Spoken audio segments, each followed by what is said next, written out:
Bonjour à toutes et tous, je m'appelle Louis-Julien Delabouère, je travaille pour l'association Thiriade, qui est une association basée sur Brest, et qui depuis 6 ans fait de la formation et de l'accompagnement autour des questions des nouvelles pratiques numériques collaboratives. Donc tous les mots sont importants, hein. Il y a vraiment ce volet où on travaille sur les questions de collaboration, coopération, participation, donc on s'interroge beaucoup par rapport à ces termes-là.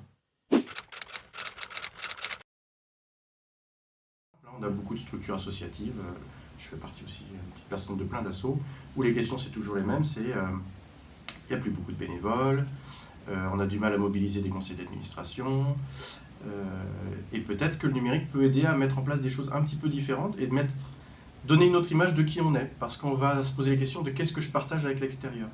Non pas que de la communication qui a son utilité, hein, avec dans mon centre social les différentes animations qui se mettent en place, on fait une newsletter avec les inscriptions, mais peut-être à un moment que les gens se disent ah en fait j'ai une visibilité sur ce qui se passe dans le conseil d'administration aussi, ou alors dans les équipes bénévoles, sur les équipes projets, ah mais je vois ce que c'est que ces équipes projets, et quand on me demande de m'investir, j'ai une meilleure connaissance, compréhension de ce qui se passe. Quand on dit qu'on peut améliorer, c'est de se dire qu'il y a des choses qu'on doit pouvoir faire de manière plus collaborative ou plus partagée. Le secrétariat de réunion, par exemple, ça c'est une chose de base. Le secrétariat de réunion, personne n'a vraiment envie de le faire, c'est très rare.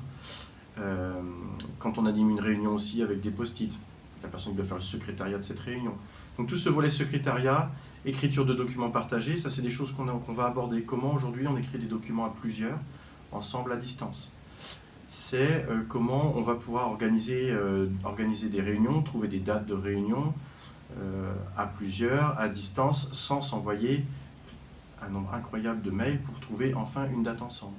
C'est tout simplement faire une petite réunion à 3 au téléphone pour caler une date. Des choses que ah bah attends, je t'appelle, oui mais attends, je vais rappeler l'autre, et je te rappelle quand il m'a redonné la date, et on passe à un temps fou à faire ce genre de petites choses, alors qu'un outil simple peut permettre de le faire aujourd'hui.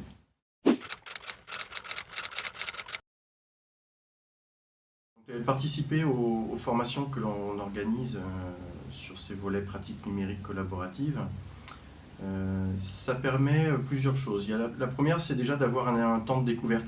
C'est un temps où on va parler numérique ensemble, on va parler des pratiques que l'on a chacun au quotidien, et puis se poser des questions sur qu'est-ce qu'on a besoin d'améliorer.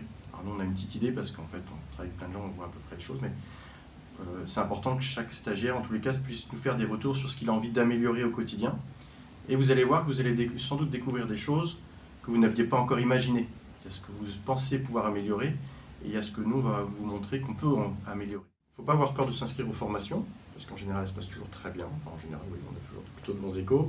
Parce que peut-être on ne traite pas le numérique comme on traiterait une formation informatique. On n'est pas dans le cadre d'une formation informatique, on est dans le cadre d'une formation ou deux formations pour apprendre à travailler un peu autrement.